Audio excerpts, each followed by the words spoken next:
కర్ణుడు బంగారం దాచిన బావి. ప్రతిరోజు తనకు సమానమైనటువంటి బరువున్న బంగారాన్ని ఇక్కడి ప్రజలకు పంచేవారు. ఇదిగో ఇక్కడ చూస్తున్న ఈ బోర్డు ఆర్కియాలజీ వాళ్ళు వేసినటువంటి బోర్డు. ఇదే కర్ణుడి కోట అని నిర్ధారించినటువంటి ప్రదేశం. కర్ణ మహారాజు ఈ ప్రదేశంలోనే ఉండేవారు మహాభారత యుద్ధ సమయంలో. అందుకే దీన్ని కర్ణ కిల్లా అంటారు. బంగారానికి వింత వింత సర్పాలు కాపలా ఉంటున్నటువంటి ప్రదేశం. ఇప్పటికీ కొన్ని వేల కేజీల బంగారం ఉందని ఇక్కడి స్థానికులు చెప్తున్నారు. ఇక్కడున్న బావిలో కర్ణుడి దిబ్బ అని కూడా పిలుస్తారు ఈ ప్రదేశాన్ని. కర్ణుడిని పరీక్షించడానికి వచ్చినటువంటి శ్రీకృష్ణ భగవంతుల వారు. అదండి, ప్రతిదీ చూద్దాం మనం. మనలో చాలామంది కురుక్షేత్ర ఎలా వెళ్ళాలి ఏంటి అనేది తెలియదు. అయితే ఆ కురుక్షేత్రకు సింపుల్గా వెళ్ళే మార్గం నేనైతే చెప్తాను. నేను వెళ్ళింది చెప్తాను. ఫస్ట్ అయితే నేను న్యూఢిల్లీకి తత్కాల్ టికెట్ బుక్ చేసుకున్నాను. నెల్లూరు నుంచి న్యూఢిల్లీ అయితే వెళ్ళాను. అయితే ఇది వచ్చేసి Nellore railway station. Nellore railway station నుంచి నేను న్యూఢిల్లీ వెళ్ళాను. ఉదయం 5:25 నేను న్యూఢిల్లీలో దిగాను. 36 గంటల జర్నీ తర్వాత ఇప్పుడు మీకు చూపిస్తాను చూడండి. ఇది న్యూఢిల్లీ రైల్వే స్టేషన్ అండి. మరొక ప్లాట్ఫామ్ వెళ్ళిన తర్వాత అక్కడి నుంచి నాకు కురుక్షేత్ర వెళ్ళడానికి ట్రైన్ అయితే దొరికింది. సింపుల్గా అక్కడే న్యూఢిల్లీ రైల్వే స్టేషన్లో దిగి మీరు ఫ్రెష్ అప్ అయ్యి అలా ఉండేలోపు మళ్ళీ మీకు కురుక్షేత్ర వెళ్ళడానికి ట్రైన్ అయితే వస్తుంది. ఆ ట్రైన్కు మీరు మళ్ళీ రిజర్వేషన్ చేసుకోవాల్సిన అవసరం లేదు. టికెట్ తీసుకుంటే సరిపోతుంది. ఎందుకంటే కేవలం 3 గంటలు మాత్రమే జర్నీ ఉంటుంది న్యూఢిల్లీ నుంచి కురుక్షేత్రకు. మీరు కురుక్షేత్ర వెళ్ళిన తర్వాత ఫ్రెష్ అప్ అవుతా అన్నా కూడా ఓకే. నేను కురుక్షేత్ర వెళ్ళాక నేను చూసిన ప్రదేశం ఇది భీష్మకుండ అండి. ఈ భీష్మకుండు దగ్గర ఎవరో అర్జునుల వారు తన బాణంతో భూమిలో కొట్టి నీరు తీసి గంగమ్మను తీసి భీష్ముల వారికి తాపింది ఎక్కడే. అంతేకాదు ఇది వచ్చేసి కర్నాల్, కురుక్షేత్రం దగ్గరలో ఉన్నటువంటి కర్నాల్. ఈ కర్నాల్లో కర్ణ మహారాజు తన కవచ కుండలాలను దానంగా ఇచ్చింది ఈ ప్రదేశంలోనే. ఈ వీడియోలో ఎందుకు నేను చూపిస్తున్నాను అంటే ఈ వీడియో ఆల్రెడీ మన ఛానల్లో పబ్లిష్ చేశాము. వాటి లింక్స్ నేను డిస్క్రిప్షన్లో ఇస్తాను. ఈ ప్రదేశం అభిమన్యుల వారు యుద్ధంలో తన ప్రాణాలను వదిలిన ప్రదేశం. దీన్నే పద్మం వ్యూహం అంటారు. కురుక్షేత్రకు 10 కిలోమీటర్ల దూరంలోనే ఉంటాయి. ఈ ప్రదేశాలన్నీ కూడా కురుక్షేత్రం నుంచి ఒక 10-20 కిలోమీటర్ల దూరంలోనే ఉంటాయి. మీరు ఇవన్నీ కూడా చూడవచ్చు. ఇప్పుడు నేను మీకు చూపిస్తున్నది బర్బరికుల వారి సమాధి మందిర్ అండి. ప్రాచీన సమాధి మందిర్. మనము వినే ఉంటాం బర్బరికుల వారి గురించి. ఏమని? అతను తలుచుకుంటే ఒక్క నిమిషంలోనే మహాభారత యుద్ధాన్ని కంప్లీట్ చేసేవారు. కానీ శ్రీకృష్ణ భగవంతుల వారు తన తలను కోరడంతో ఇక్కడే కోసి తలను శ్రీకృష్ణ భగవంతుల వారికి ఇస్తారు. ఎందుకంటే దానికి ఒక పెద్ద స్టోరీ ఉంది. పూర్తి వీడియో డిస్క్రిప్షన్లో లింక్ ఇస్తాను, చూడండి. ఈ 3 ప్రదేశాలను మన ఛానల్లో ఆల్రెడీ పబ్లిష్ చేశాను. ఒకవేళ చూడని వాళ్ళు ఎవరైనా ఉంటే ఈ వీడియో చూడడం అయిపోయిన తర్వాత డిస్క్రిప్షన్లో లింక్స్ ఉంటాయి, క్లిక్ చేసి చూడండి. హై వర్డ్స్, నేను మీ ప్రవీణ్. మీరు చూస్తున్నారు ప్రవీణ్ తెలుగు ట్రావెలర్ ఛానల్. ప్రస్తుతం అయితే నేను కురుక్షేత్రం నుంచి ఒక 8 కిలోమీటర్ల దూరంలో ఉన్నటువంటి కర్ణుక కిలా అనే ప్రదేశంలో అయితే ఉన్నానండి. ఈ కర్ణక కిలా అంటే కర్ణుడి యొక్క కోట అని అర్థం. అయితే ఈ కోట భాగంలో ఒకానొక సమయంలో ఈ కోటలో నివసించే కర్ణుడు అంటే యుద్ధరంగం సమయంలో, యుద్ధానికి ముందే ఇక్కడికి వచ్చేవాళ్ళు కదా. అంటే ఇక్కడ యుద్ధం చేయాలని డిసైడ్ అయ్యాక ముందే వచ్చి స్థావరాలు ఏర్పరచుకునేవాళ్ళు. అలా ఏర్పరచుకున్నటువంటి స్థావరం ఇది. ఇక్కడ ప్రతిరోజు కూడా కర్ణుడు బంగారం దానం ఇచ్చేవాడు. సో దానికి సంబంధించినటువంటి ప్రదేశం ఇదే, చూడండి.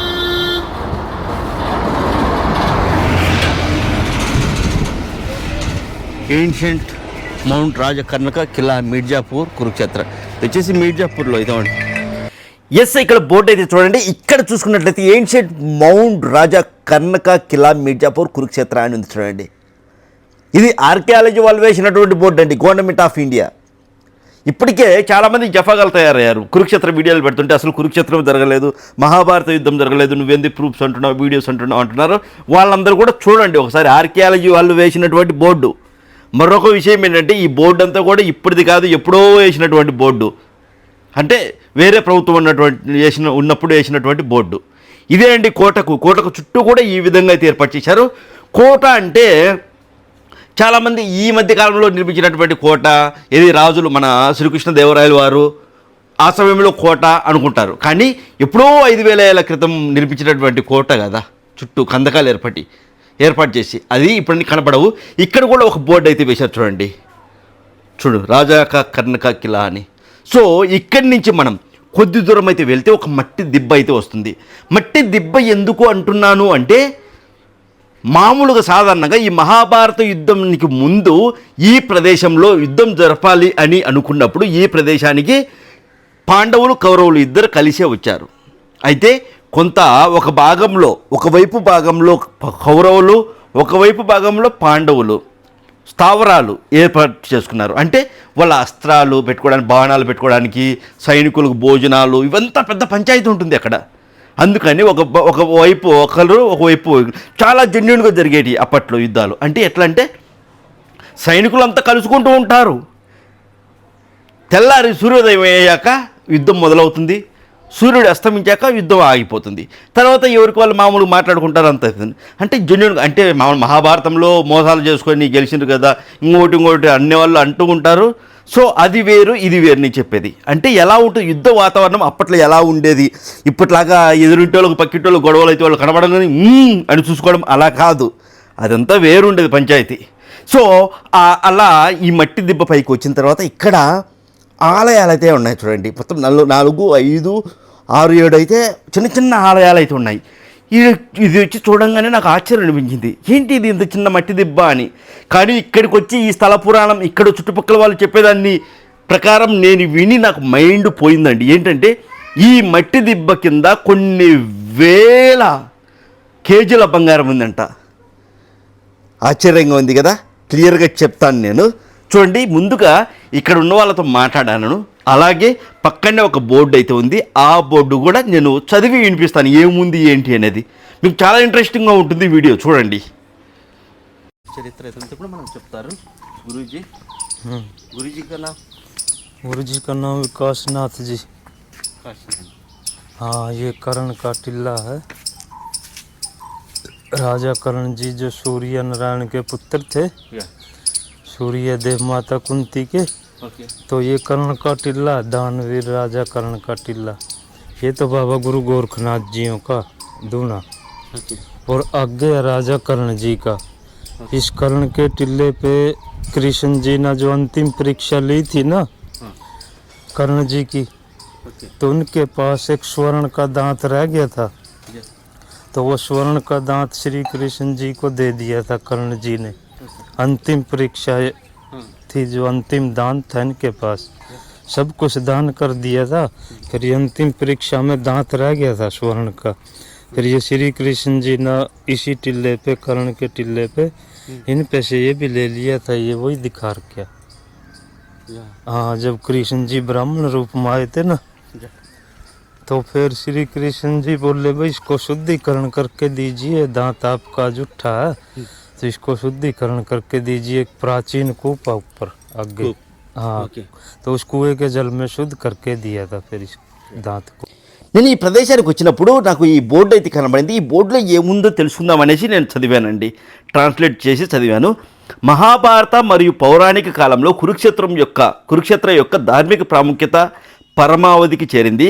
కురుక్షేత్ర మహాభారత యుద్ధానికి చెందిన యుద్ధభూమి మరియు భగవద్గీత జన్మస్థలం కావడం వలన ప్రపంచవ్యాప్తంగా ప్రసిద్ధి చెందింది అని రాసి ఉన్నారు. అంతేకాదు, కర్ణుడి దిబ్బ అని పిలువబడే ఈ స్థలానికి గల సంబంధాన్ని జనశ్రుతులు, జనకథలు అంటే జానపద కథల, మహాభారతంలోని ప్రసిద్ధ నాయకుడు దానవీరుడు అయిన కర్ణుడి కోటతో ముడిపెడతాయి. అంటే ఈ ప్రదేశంతో కర్ణుడు లోకనిందకు భయపడి తల్లి కుంతీదేవిచే త్యజించబడ్డారు.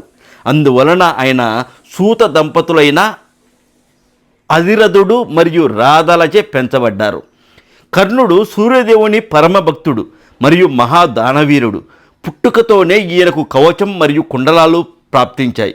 దుర్యోధనుడు ఈయనను అంగదేశ రాజుగా చేశారు. దీని ఫలితంగా ఆయన కౌరవుల తరపున పాండవులకు వ్యతిరేకంగా యుద్ధం చేశారు. ఇంద్రుడు బ్రాహ్మణ వేషం ధరించి అర్జునుని రక్షణ కోసం సూర్యపూజ సమయంలో కర్ణుడి నుండి కవచ కుండలాలను దానంగా అడిగారు.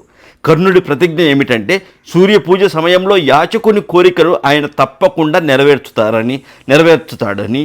కావున తన ప్రతిజ్ఞను కాపాడుకోవడం కోసం ఆయన కవచం మరియు కుండలాలను ఇంద్రుడికి దానంగా ఇచ్చారు.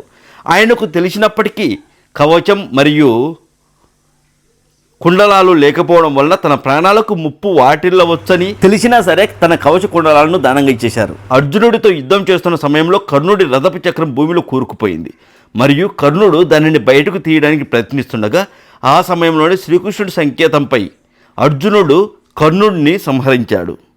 ఈ దిబ్బ యొక్క సర్వేను మొట్టమొదట అలెగ్జాండర్ కనింగ్హమ్ మరియు బృందం తవ్వకాలను డిబి స్పూనర్ నిర్వహించారు. ఈ దిబ్బ తవ్వకాలలో లభించిన అవశేషాలను క్రీస్తుపూర్వం 400 నుండి 100 వరకు మరియు క్రీస్తుపూర్వం 100 నుండి క్రీస్తు శకం 300 వరకు అనే 2 కాలాలుగా విభజించారు. అవశేషాలలో బూడిద రంగులో పెయింటింగ్ చేయబడిన మట్టి పాత్రలు, ఎరుపు రంగులో మెరిసే మట్టి పాత్రలు మరియు నల్లటి పాలిష్ చేసిన మట్టి పాత్రలు లభించాయి. ఇక్కడ లభించిన పురాతన వస్తువులలో రాతి రోళ్ళు మరియు రోకళ్ళు, రాతి పూసలు, జంతువుల విగ్రహాలు, బ్రహ్మీలిపి కలిగిన ముద్రలు మొదలైనవి ప్రత్యేకంగా పేర్కొనదగినవి. ఈ దిబ్బలో మధ్యయుగం మరియు ఉత్తర మధ్యయుగం కాలపు నివాసాల అవశేషాలు కూడా లభించాయి. దిబ్బకు దగ్గరలో ఉన్న మీర్జాపూర్ గ్రామంలో లేట్ హరప్పన్ కాలం నాటి సంస్కృతి యొక్క అవశేషాలు కూడా లభించాయి అని ఆ బోర్డులో రాసి ఉందండి. ఇదే కర్ణుడి కోట లేదా కర్ణుడి దిబ్బ అంటారు. ఈ దిబ్బ పైనే అంటే ఈ మట్టి ఒక రకంగా చెప్పాలంటే ఒక తిప్ప అని చెప్పచ్చు. మామూలుగా ఆంధ్ర ప్రాంతంలో తిప్ప అంటారు. ఓకేనా? అంటే చిన్నపాటి కొండ అని అర్థం. ఆ కొండపైన కర్ణుల వారు తన స్థావరాలను ఏర్పరచుకొని ఇక్కడే ఉండేవారు. ఈ ప్రదేశానికి వచ్చినటువంటి ఎవరైతే ఉంటారో స్థానికులు కావచ్చు, దానం అడుగుతూ వాళ్లకు ప్రతిరోజు కూడా ఆయన బరువుకు తగినంత బంగారాన్ని దానం చేశారు ఈ ప్రదేశం నుంచి. అయితే ఈ ప్రదేశానికి వచ్చేటప్పుడు కర్ణుల వారు తనతో పాటు కొన్ని వేల కేజీల బంగారం కూడా తీసుకువచ్చారని తన రాజ్యం నుంచి, అంటే పంచడం కోసమే. అయితే మహాభారత యుద్ధం 18 రోజులే జరిగింది. అయితే అంత బంగారు చివరి రోజు తన మరణం సంభవిస్తుంది, యుద్ధము ఏదో అయిపోతుంది ఇక్కడ అనే సమయానికి తన బంగారాన్ని మొత్తాన్ని కూడా ఇక్కడ ఒక బావి తవ్వి ఆ బావిలో ఉంచారని, ఆ బావి నుంచి లోపలికి వెళ్తే ఆ బంగారం దగ్గరికి చేరుకోవచ్చని కొంతమంది అయితే ఇక్కడ వాళ్ళు చెప్తున్నారండి. అంటే స్థానికులు ఇక్కడ గ్రామాల్లో అనుకుంటూ ఉంటారు కదా, అది. సో ఆ బావి ప్రస్తుతానికైతే చుట్టూ అయితే పూచారు, ఎలాంటి రంధ్రాలు కూడా లేవు, కానీ ద్వారం ఉంది అని మాత్రం చెప్తారు ఆ బావి నుంచి. ఆ బావిని ఇక నేను మీకు చూపిస్తాను. ఇప్పటి వరకు మీరు చూసినందుకు మీకు మనస్ఫూర్తిగా కృతజ్ఞతలు అయితే తెలుపుకుంటున్నానండి. మీరు నా నిజమైన సబ్స్క్రైబర్స్, నిజమైన నా మంచి కోరేవాళ్ళు, అలాగే చరిత్ర తెలుసుకోవాలనే ఆసక్తి ఉన్నవాళ్ళు. దయచేసి ఇప్పటివరకు ఎవరైనా సబ్స్క్రైబ్ చేయని వాళ్ళు ఉంటే సబ్స్క్రైబ్ చేయండి. ఇక్కడ ఒక పురాతన బావి అయితే ఉందండి. ఆ బావిలో కర్ణుల వారికి సంబంధించినటువంటి బంగారం దగ్గరికి వెళ్ళడానికి దారి ఉందని కూడా చెప్తారండి. అంత పురాతనమైనటువంటి బావి.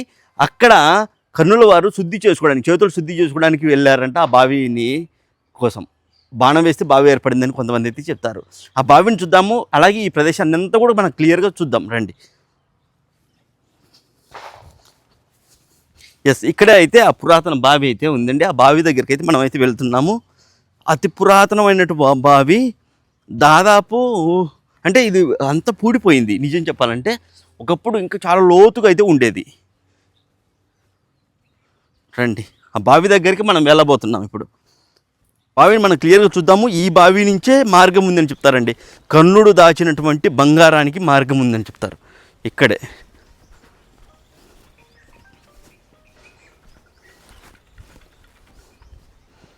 ఎస్, ఇదేనండి ఆ బావి. చూడండి, కర్ణుడికి సంబంధించినటువంటి పురాతన బావి ఇది. ఈ బావిలో నుంచి బంగారం, కర్ణుడు దాచినటువంటి బంగారానికి దారి ఉంది అని చెప్తారు. అంటే ఇక్కడికి ప్రజలు వస్తుంటారు కదా, బయట పెట్టలేడు బంగారాన్ని, అందుకనేసి ఒక చోట పెట్టేసి ఈ బావి గుండా వెళ్ళి బంగారం తీసుకొని వచ్చి దానం ఇచ్చేవారంట. ఈ బావి నుంచే దారి ఉందని, ప్రస్తుతానికి ఆ దారి మూసివేయబడిందని చెప్తారు. ఇది చూడవచ్చు మనం బావిని క్లియర్గా. ఈ బావి దగ్గర ఉన్నాను. కర్ణుడికి సంబంధించినటువంటి బావి, కర్ణకోట పైన ఇదైతే ఉంటుంది. ఒక మట్టి దిబ్బ అండి ఇదంతా కూడా. అంటే ఒకప్పుడు కోట ఉండేది, ఇప్పుడు ప్రస్తుతానికి మట్టి దిబ్బలా మారింది. కొన్ని వందల ఏళ్ళు అయింది కదా, వేల ఏళ్ళు. అందుకే ఇక్కడ చూడొచ్చు మీరు. రండి.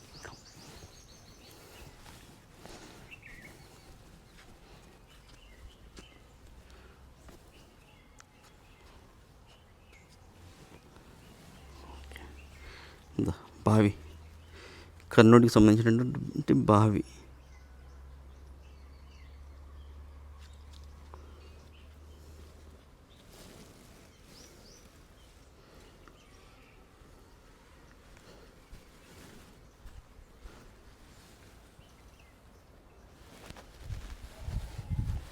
చూడండి దారులు అక్కడ తవ్వినట్టున్నారు అవన్నీ. అక్కడ చిన్న చిన్న విగ్రహాలు అవన్నీ కూడా ఉన్నాయి.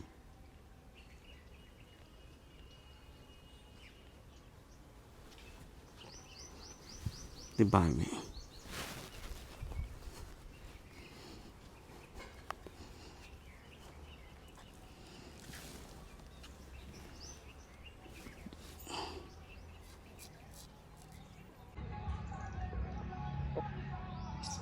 కర్నూలు కోట దగ్గర కాళీమాతను కూడా మనం చూడవచ్చు ఆలయం.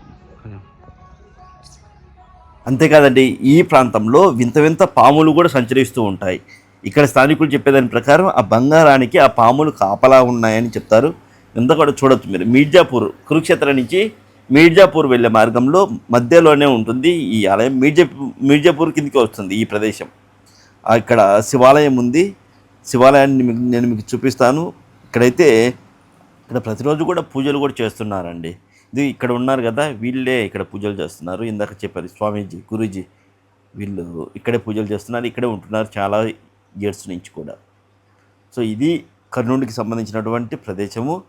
ఇంకా నెక్స్ట్ వీడియోలో మనం మళ్ళీ కలుసుకుందాము. ఇప్పటి వరకు మన ప్రవీణ్ తెలుగు ట్రావెలర్ ఛానల్ని సబ్స్క్రైబ్ చేయని వాళ్ళు ఎవరైనా ఉంటే ఇప్పుడే సబ్స్క్రైబ్ చేయండి. అలాగే కురుక్షేత్రానికి సంబంధించినటువంటి ఇంకా రోజు ఒక వీడియో పెట్టి మీకు చరిత్ర గురించి చాలా విషయాలు చెప్తానండి. శ్రీకృష్ణ భగవంతుల వారు బ్రాహ్మణ రూపంలో వచ్చి దానం అడిగినటువంటి ప్రదేశం ఇదే అని చెప్తారు. ఇక్కడే చూడు విగ్రహాలు కూడా చేయించుకున్నట్టున్నారు ఇక్కడ. ఓకేనా? ఎక్కడెక్కడో గుళ్ళు గోపురాలు తిరిగి పూజలు చేయించుకొని సమస్యలు తీరక సతమతమవుతున్న వాళ్ళకి మంచి అవకాశం. మన ఛానల్ ఆధ్వర్యంలో శ్రీ లక్ష్మీ గణపతి కుబేర హోమం జరిపిస్తున్నాము. మీ సమస్యను పంపి గోత్రనామాలు నమోదు చేసుకోండి. అనుభవజ్ఞులైనటువంటి వేద పండితులతో ఈ హోమం జరపబడును. వీడియో కూడా నేను మీకు పంపుతానండి, మీ పేర్లు గోత్రనామాలు చదివేది. మీ సమస్య తిరిగితే ఆ పరమేశ్వరుడికి కృతజ్ఞతలు తెలపండి చాలు. కేవలం 999 రూపాయలతో ఈ హోమం జరపబడును. అందులో 600 రూపాయలు విలువ చేసి కరుంగలి బ్రేస్లెట్ కూడా ప్రసాదంగా మీకు పంపబడును. మీరు కాల్ చేయవలసిన నెంబర్ 7981961643. ఈ నెంబర్ కాల్ చేయండి. కాణిపాకంలో జరుగుతుంది. కేవలం 3 రోజులు మాత్రమే అవకాశం ఉంది.